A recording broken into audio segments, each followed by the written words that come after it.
the stands have also been elevated there, so you're closer to the bench and all that stuff, but you're also elevated, so it's not like you can't see over those guys.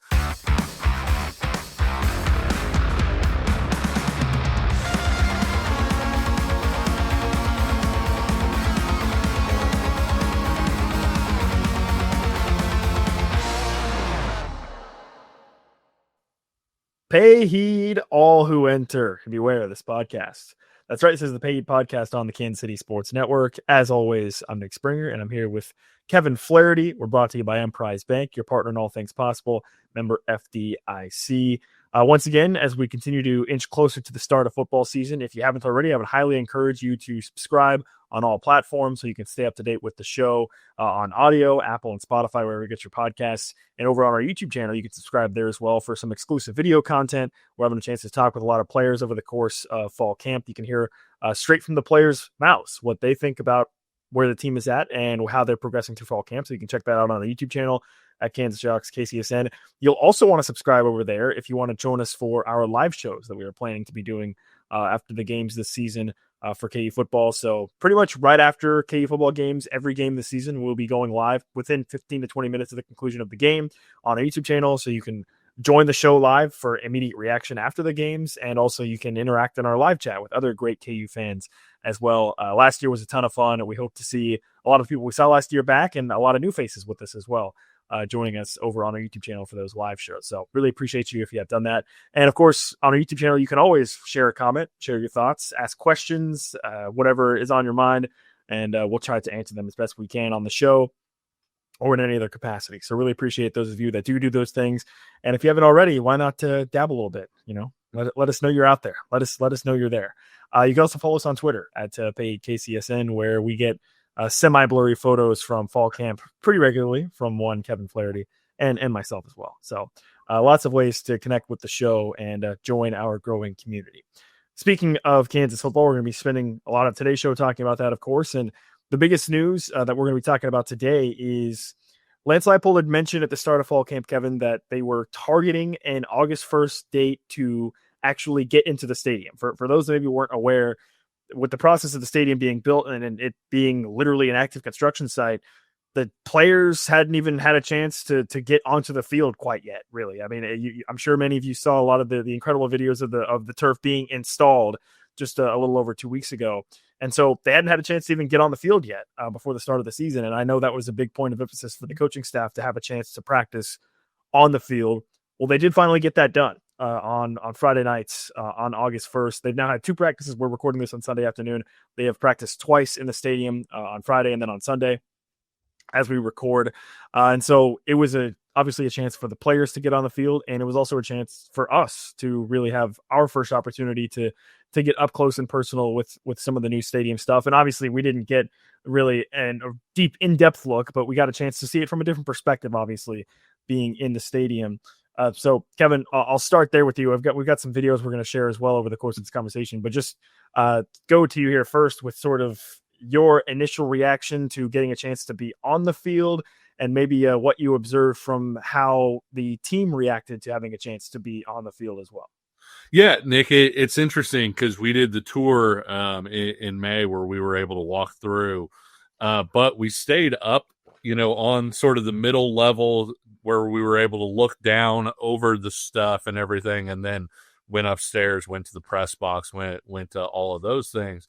But we never got to field level. And so obviously at that point, the field wasn't down yet. They hadn't laid the actual field on the ground. And so to have all that part done, I think if you drive by now, there's a lot less construction vehicles in general. It's a lot less of a construction site, and the players are now able to go out there and practice. One thing I will say, the sound system has some kick to it. It is very loud, but no, it was sort of surreal, wouldn't you say, Nick, with being out there and seeing it? Obviously, we've been to practice in the spring, we've been to practice this fall, and so we've seen the stadium kind of take steps forward. But to actually be in there and to see the difference between, hey, this is what the east side looks like, this is what the north side looks like, which is totally different from the rounded bowl that was so far off the field. Now it's squared off, and the seats are much, much better. And then obviously that west side being finished, it was surreal to see all of that, pretty finished, I think, at this point.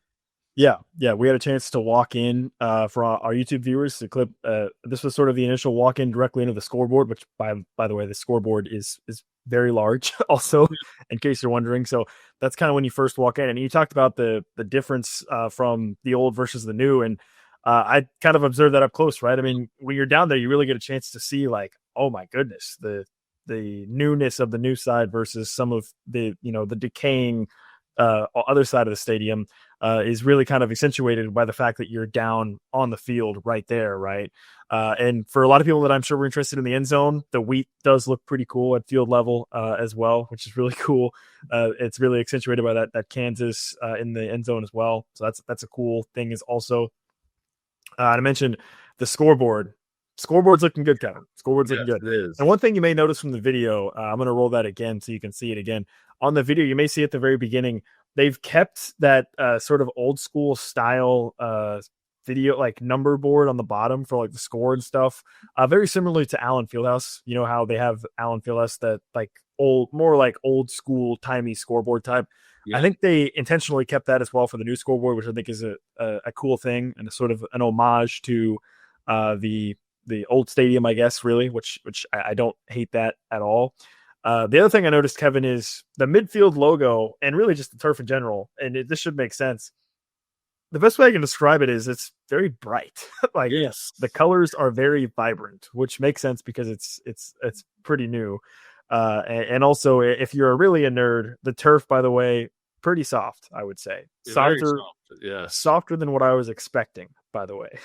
Which I guess I don't really know what I was expecting, but it's softer than I was expecting. So can you bring up the scoreboard video again, Nick? Yeah. So the glass that's right there kind of past the goalposts, a big part of that is the new team meeting room. And so the meeting room overlooks the field. And so that's pretty awesome. Whoever's, speaking to the team, the field is right behind them. So the players can look out onto the field when they're having team meetings in there.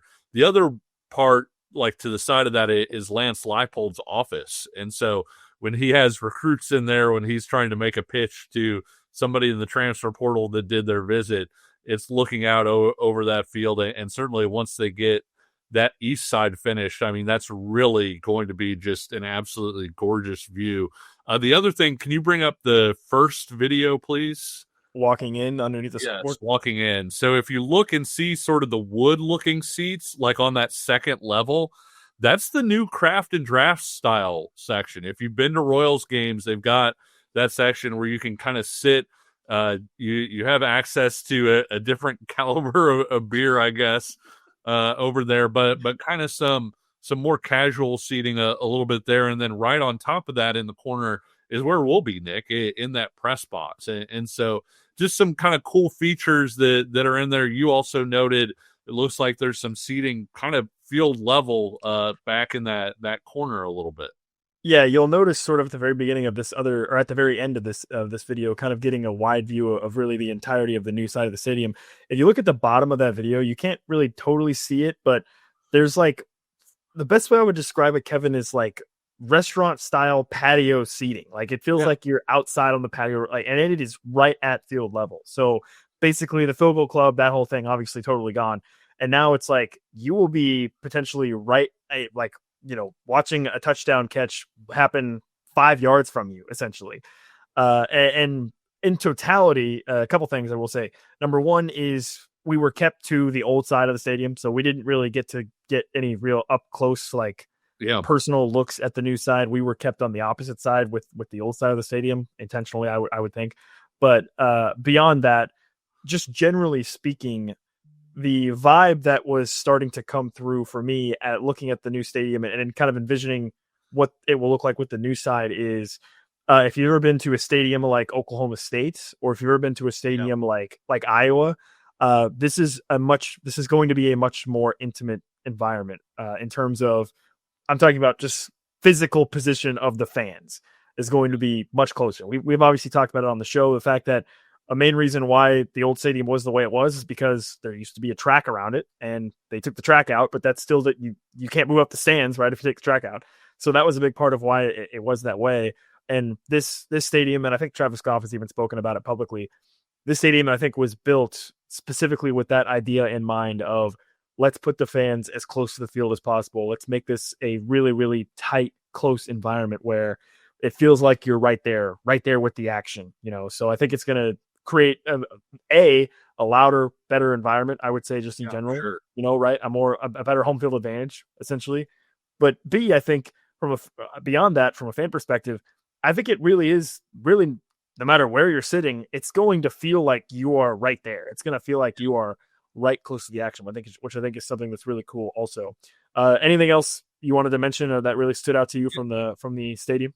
Yeah, you brought up them being closer. You did ask about the padding on the walls. They are going to pad the walls there so that players aren't going to run into the walls. But the other thing about those walls is, if you remember, on the old side, you were almost right at field level if you were sitting in those first few rows there. And so they weren't great seats because you were trying to see over KU football players who were right there. The stands have also been elevated there, so you're closer to the bench and all that stuff, but you're also elevated, so it's not like you can't see over those guys. We had a chance to talk to the defensive tackles today, Nick, and kind of ask them a little bit about, hey, what are your thoughts? And I think it was Keenan Caldwell was like, man, when you're in there, it's tall. And yeah, you do realize on that west side in particular, the grade is a lot more vertical. I think it kind of talked, Nick, about what it feels like being in the upper deck at Kaufman, how the grade is a lot sharper up there. And we haven't been up, to the top to be able to walk it and tell you guys like, hey, you get a little vertigo up here or whatever.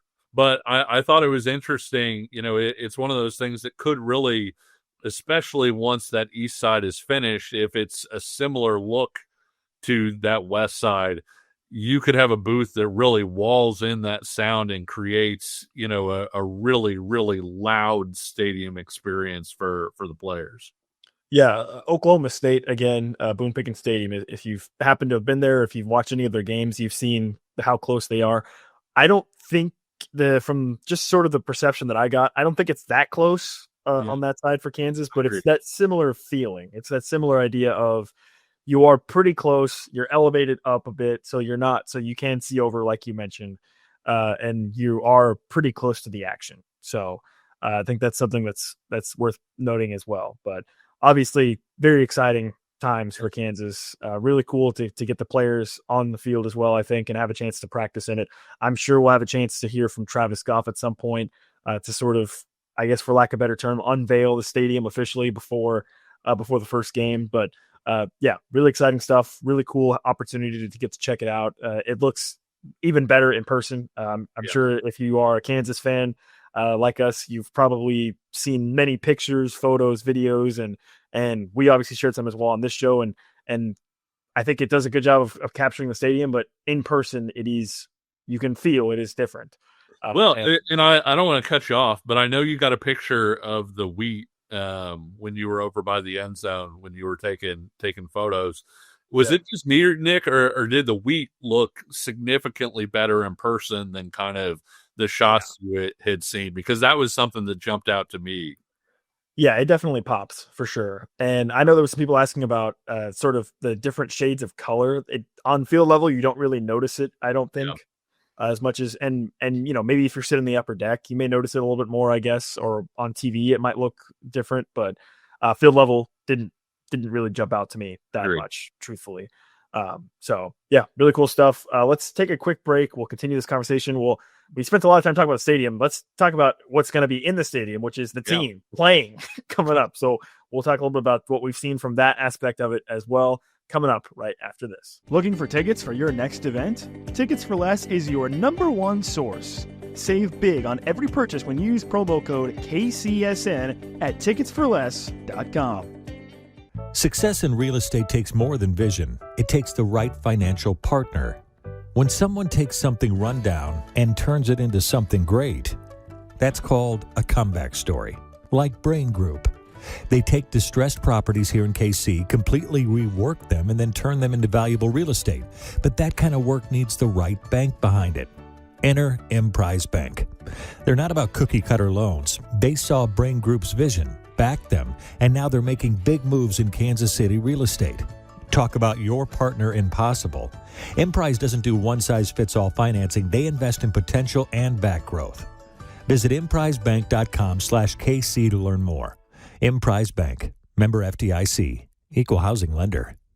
Folks, nothing beats hanging out with the boys on a hot summer day and watching some baseball. And the simplest way that you all can get in on the action is to download the Pick 6 app from DraftKings. It is crazy simple. Just pick more or less on the stats for 2 or more of your favorite players, and boom, you're in the mix for big cash prizes. And the best part is, Pick 6 is available right here in Missouri. Don't miss out on the fun. Don't settle for a smaller payout. Switch to Pick 6, and right now, new customers can get $25 in bonus picks with their first deposit of $5. Here's what you got to do. Download the DraftKings Pick 6 app now and then use code KCSN. That's code KCSN for new customers to get $25 in bonus picks with their first deposit of $5. Better payouts, bigger wins, only with Pick 6 from DraftKings. The crown is yours. Gambling problem? Call 1-800-GAMBLER. Must be 18 plus. Age and eligibility restrictions vary by jurisdiction. Void where prohibited. New customers only. Minimum $5 deposit. Bonus picks expire 168 hours after issuance. For additional terms and responsible gaming resources, see pick6.draftkings.com/promos. This is the Pay Podcast on the Kansas City Sports Network. I'm Nick Springer, along with Kevin Flaherty. And of course, we're brought to you by Emprise Bank, your partner in all things possible, member FDIC.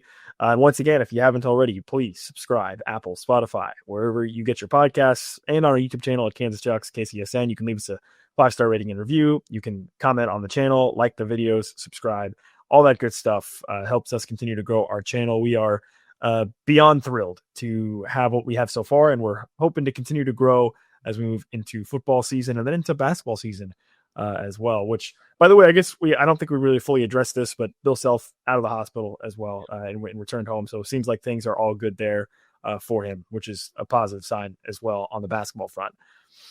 Continuing this football conversation, Kevin, obviously spent a lot of time talking about the stadium and what it looks like and all that good stuff. But what about maybe what you're seeing from the team at this point? You know, we've had almost 2 weeks of fall camp in the books at this point. We're over halfway done, Nick. Yeah. So, and that I'm glad you mentioned that, because that ties into what I was going to ask you, which is, at this stage, we talked about sort of position battles really starting kind of when the pads fully get on. Well, now you've had that for a couple of practices as we move forward through here. So this to me feels like the start of this week and into the next week are going to be the critical time for those position battles. But what have you seen maybe so far just from the team in general, from the times that we've been able to get out there and get a look at them? I mean, the first thing everybody's going to want to know, I think, is Jalen has looked terrific to me, Nick. I mean, we used this word spry, I think, in the last episode, but he really has looked like he's had a lot of energy. You know, the arm has looked good. He's been out there, you know, working, taking all the requisite reps or whatever, throwing to this group of wide receivers. And so I would expect Jalen to hit the ground running a lot more than he maybe did a year ago. We've talked about Daniel Highshaw really looking good. LeSean Williams is a guy that's getting a lot of credit for being a lot better, being in better shape, looking better this fall than in the spring. The offensive line, those battles are continuing to kind of rage on. I feel like when you look at those two open spots, you've got Enrique Cruz, who has the advantage of having played a lot of football at this level, having been a starting left tackle at this level. And so obviously, you know, has the feet, the athleticism and everything to have been a power four starter.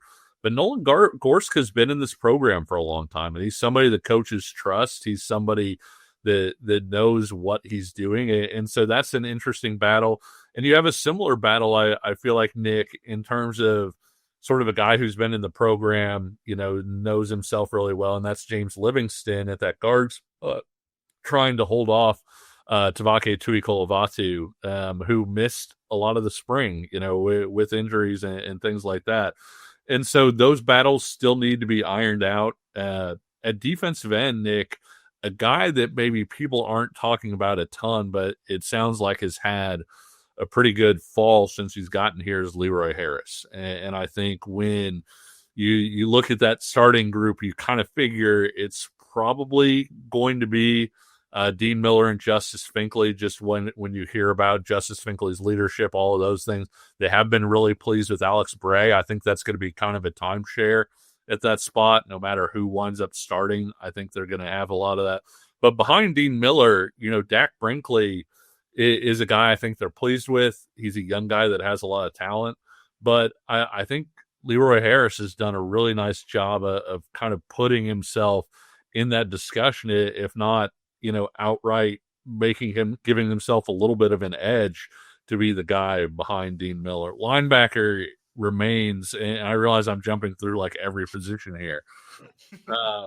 Linebacker, I'll do this by asking you, linebacker to me, Nick, is one of the positions I wish we could be out there for longer, because there's only so much you can tell about a linebacker from position drills. And a guy like Joseph Sipp, for instance, maybe isn't going to look as athletic or dynamic as some of the other guys in that room. He's not as big, but you strap the pads on, you go 11 on 11, you go inside run drill. He's a guy that I think would really pop in those situations.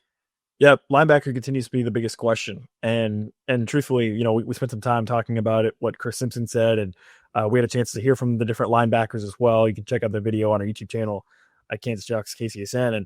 And honestly, I kind of came away from that day of hearing Chris Simpson and talking to linebackers. I came away feeling less confident in what I thought the starters might be than maybe I went into it. And I don't mean that in a bad way. Like, I don't mean that as like, oh, like, I think, it's more of a sense of, I think the guys are really close together right now in terms of competition, and it's just going to be a matter of maybe who earns that trust towards the NFL camp that's going to be playing more. But I also have a lot of confidence in that. I'm not sure how much it really may matter in totality of like who's starting, as in like who's on the field for the first play of the game, because I think you're going to be seeing, a Bengali Kamara, a Joseph Sipp, a Trey Lathan. I think those guys are going to be rotating so much that they're probably going to end up playing about the same amount. So I guess maybe it doesn't necessarily totally matter who the starter is, but it is a position group where I find myself having every day more questions than answers, truthfully. Because, I think when you look at the offensive line, like you mentioned, you start to narrow things down a little bit. When you look at like the secondary, okay, you start to narrow things down a little bit. We'll talk a little bit more about receivers, I think, on a future show. But I think receivers, even still, you feel like, okay, there's a couple of guys that you think are near the top. Yeah. But linebacker continues to be the spot where it's tough to say where that's going to go. You mentioned Leroy Harris from Georgia State, a transfer, by the way, right? Georgia State, is that right? Or Georgia Southern? I think it was Georgia Southern, right? Okay, might have got that mixed up. Georgia Southern, the transfer, didn't play a whole lot at Georgia Southern, right? I think sorry, I don't know why I said. Oh my gosh, yeah. I thought it was Georgia State. I thought it was Georgia. Entirely different state. Oh my gosh. Hand up. I tried to. People, we are in the middle of camp right now. Like, you need to understand that any knowledge that we had previously has been pushed out for what we have had over the last. Hand up. I just tried to pull that one off the top of my head, and obviously it did not work. But Leroy Harris didn't really play a whole lot at Chattanooga. I think the biggest play really he had was he had a fumble return for a touchdown, I think, in his in that last season for them.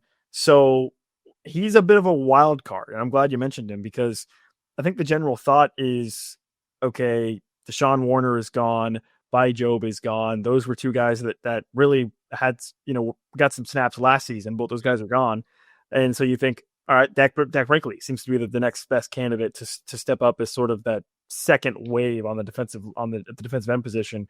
I agree with you that, Finkley and Miller feel like the top two guys, but again, just like with the defensive tackle position, on the outside, that's still a position you're going to rotate guys in. So you want to have some additional depth there. And Brinkley felt like the hand in glove fit of like that next guy, but I wouldn't take my eyes away from Leroy Harris for too long either. Also, Harris is listed at 230, and I don't think that's right, Nick. Like I think that he's heavy. He was bigger. Bigger. He looks like he's probably 240 or so, which is about what they want that weak side defensive end to be. Like we said, Bray has been doing a good job there too.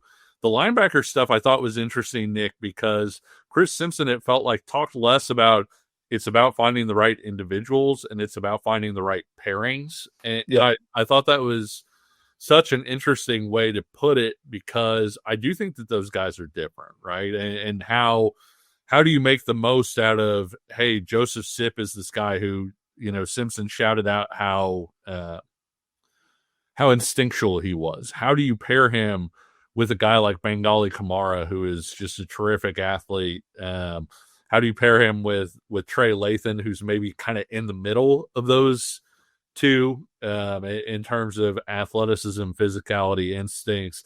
How do you fit a guy who's been in the program and had some success for you like Jason Gilliam in there? And to your point, too, last year, KU saw the horror movie scenario where you had Taiwan Berryhill go to a family meeting or family wedding, fly back to TCU and have to play, or fly back to Arrowhead to play TCU and have to play like every snap of that game after getting in pretty much right before the game because of injuries and things like that. And so even beyond, hey, you want to find the starters, that's a position you're going to need some depth because linebackers are involved in car crashes, right? High-speed collisions all over the place. And so you really need to continue to develop depth there. Obviously, they've said good things about John Kamara, continuing to get it. I tend to think he'll start off the year playing a lot of special teams with how explosive he is as an athlete. Logan Brantley is probably going to be a special teams pick as well, and maybe somebody who tries to find his way into that group. I'm interested at cornerback, Nick. That's another one that's kind of popping for me because I think you felt like DJ Graham and Jalen Todd starters, like rinse it off. Graham's been a little banged up a little bit, and so that's opened the door. And I'm not saying he's going to pass him or anything like that, but that's another position where KU's talked about rotating. And Austin Alexander has been doing a pretty good job there. Jaleel Hurley has been trying to make a move there as well. And so you have this good, interesting young talent there. You've got a guy in DJ Graham who's played just an absolute ton of football, over multiple schools. I think Jalen Todd is a guy that's really interesting in terms of, we talked about him, I think, last episode. Is he the first, Leipold high school guy to become like an all Big 12 type guy? I do think that that's a possibility for him there. But as those young guys kind of get in and rotate through it, and of course, Jalen Todd is the same age as Austin Alexander, same age as Jaleel Hurley. It's just he played more last year. What's that room going to look like mid-season? What's it going to look like 8 games in? And is it a room that kind of establishes itself, not just for this year, but where we're coming into next year, maybe with a little bit of a feel of that whole like Mello Dotson coming back type of Mello Dotson and Kobe Bryant type of thing, where they're coming back and you say, hey, these guys, they were in the fire last year. This is the year that maybe they start to thrive a little bit. Yeah, obviously we were quite spoiled, I think, with Kobe Bryant and Mello Dotson on the outside for the past couple of seasons. So that kind of, just with that in mind, I try to temper my expectations a little bit for what we're expecting this year. But as you said, DJ Graham has played a lot of football. So I think it's reasonable to have fairly high expectations that he can come in and sort of be a plug and play guy if he's fully healthy. Then you think about Jalen Todd, who has that experience. The other thing is, I think Saeed Gibbs is somebody you'll see more in the slot, right? He, to me, feels like more of a guy that when you go to a nickel package or a bigger package, he would be in the slot, I think, which feels like a good fit for him. And I think maybe he's been a little banged up, but he was back in practice today and participating in full. So yeah, and I think maybe part of the reason why KU brought him in was specifically to have that role, in sort of that slot position. Also, Kevin, you mentioned Daniel Highshaw earlier. Just wanted to circle back on that.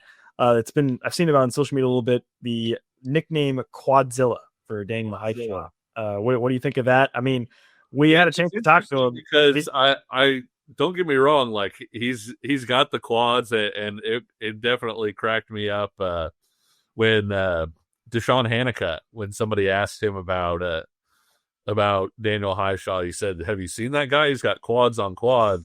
Now that Harry Stewart is out of the non-contact and everything, I took a picture of Harry Stewart the other day, and there were some comments on that one where maybe he could compete with Highshaw for the Quadzilla tag a little bit.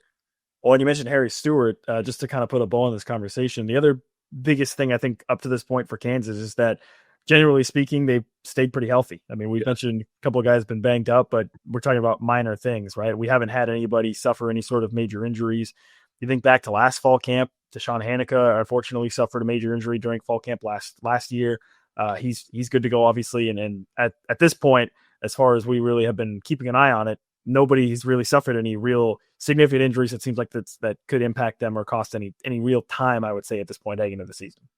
Yeah, even some of the guys who have been out for an extended part of this fall, Lance Leipold has said, "Hey, we're expecting to get those guys back at some point during fall camp." Was obviously great. When Bryce Foster had his thing, I think it wasn't that we necessarily thought, "Hey, he's going to miss time this season," but how quickly is he going to get back? Turns out pretty quickly. Harry Stewart, when he got hurt in the spring, you were kind of like, "Oh man, like is he done for a really long time?" He got into the fall pretty quickly and shed that non-contact jersey pretty quickly. And so, and even some of the guys that maybe have had an injury here or there in the past, Lyric Rawls has been terrific. He's one of those guys that if we're laying betting odds, and I'm not recommending that you gamble out there, but if we're laying betting odds, it would not surprise me at all to see him be one of Kansas's starting safeties against Fresno State. I think he's somebody that has a lot of ability and has shown that, hey, he can be a plus Big 12 starter when he's out there. And so if he's out there and he's healthy, that helps that safety room so much, because obviously Taylor Davis was a guy that got some time. The Dyes have been out there, and the Dyes, again, we've talked about it on the show, Nick. The Dyes, I think a lot of people looked at certain points last year, and they were kind of like, I don't really, I don't know how good those guys are. The Dyes were hurt pretty much all last year. Even when they were on the field, it wasn't like they were 100%. And so I would recommend, waiting and watching those guys. Mason Ellis has taken a jump, and I think when they go to sort of some of those three safety looks, he's a guy that has a really interesting feel to him in terms of what he can bring with his size, his speed, and his versatility. We talked about Taylor Davis getting to play last year, and so if Lyric Rawls can go and is full speed and all of those things, that helps that group in a similar way to what we were just talking about with DJ Graham joining that cornerback group, where all of a sudden you get quite a bit more experience and a guy that you feel relatively comfortable about rolling out there. By the way, we did get a question from a listener/viewer about the wide receiver room. Yep. We are not ignoring you, but today's Sunday. We're actually going to have a chance to hear from Terrence Samuel, the wide receivers coach, and some wide receivers on Monday, tomorrow. So we're going to be breaking that down more in depth, I think, on our next show when we get a chance to really kind of hear from those guys a little more. So we haven't ignored your request. And by the way, if there's any questions or anybody wants to ask to talk about or break down more in depth, absolutely leave a YouTube comment, leave a comment on our social media at Paid KCSN, wherever you want us to maybe break down more in depth. Absolutely. We would love to hear from you guys about what you want to hear about more of, and so on and so forth. So just wanted to set the record straight. We haven't ignored you. We haven't ignored that listener.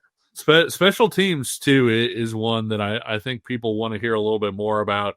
To that point, we get Taiwo Anatolu, the special teams coach, I think in 2 days. And so we'll maybe have a little bit better chance to talk about that. Of course, Nick, the periods of practice that we get, what we get to watch, we don't get to watch special teams. And so for us to come out of that and be like, here's what we've seen from special teams, it would not be very much. We could not fill much of a segment on what we have seen from the special teams guys. So patience there, and we promise special teamers are people too, and we will talk some specialists at some point. Well, I will just say this: Lath Margin was named to the Lou Goza Award preseason watch list over the weekend. So I think that in and of itself indicates that maybe there should be some higher expectations for KU kicking wise. But yeah, certainly we want to hear more about it straight from Taiwo Anatolu, the special teams coordinator as well, to sort of break that down. Kevin, you got any other final thoughts here before we wrap the show for today? No, it was incredible to get into the stadium and see even what we were able to see, and I'm really excited for Kansas fans to get a chance this fall to go out there. There are still tickets for sale for Fresno State game, and I would highly recommend, if you're a KU person, get out there for that first game, because I think it'll be awesome to see at any point, Nick. But I really think the atmosphere that first game at the new booth has a chance to be something pretty special. Yeah, I would agree. I definitely feel like, obviously, I expect every game to be a really good environment this year specifically. But you're right. I think the first game this year against Fresno State will feel different a little bit. And then obviously the first at-home game in 2026, when you have the total stadium done, are going to feel pretty different. So don't forget the K-State game this year. I feel like it's going to be one of those that could have a little extra juice to it. Absolutely. Well, I think we had a little bit of extra juice to us today, Kevin. That was a good show. Good stuff. Yeah, for sure. But that's going to, I think, do it for this edition of the show. Once again, as I said, please like, subscribe, and also check out our YouTube channel at Kansas Jayhawks KCSN. Share comments, join the conversation, follow us on social media at KCSN as we continue over the course of fall camp and, of course, into the start of the 2025 season. But until next time, he's Kevin Flaherty. I'm Nick Springer. We'll talk to you again soon. See ya.